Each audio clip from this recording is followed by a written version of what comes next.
और आपको याद होगा कि उस दौर में जो जो मंसूबे शुरू हुए, चाहे वो हेल्थ प्रोग्राम हो, चाहे वो प्राइम मिनिस्टर यूथ प्रोग्राम हो, चाहे वो चाइना पाकिस्तान इकोनॉमिक कॉरिडोर के प्रोजेक्ट्स हों, चाहे वो बिजली के मंसूबे हों, इन तमाम का मकसद मुल्क के अंदर तरक्की और रोज़गार मुहैया करना था। और जब 2018 के बाद एक प्रोपेगेंडा ग्रो मुल्क के ऊपर मुसल्लत हुआ, तो उन्होंने एक ईंट नहीं लगाई अपने किसी नए मंसूबे पे, बल्कि वो तमाम मंसूबे जो वज़ीर आज़म नवाज़ शरीफ और पाकिस्तान मुस्लिम लीग नून की हुकूमत ने शुरू किए थे, उसकी तख्तियाँ बदलते रहे।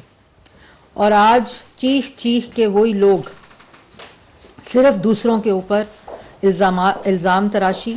गाली देना, बोहतान, तकसीम, अफरा तफरी, सियासी अदम इस्तेकाम मचाने की कोशिश कर रहे हैं, सिर्फ नज़र हटाने के लिए अपनी 4 साल की नालायकी, नाअहली, चोरी, करप्शन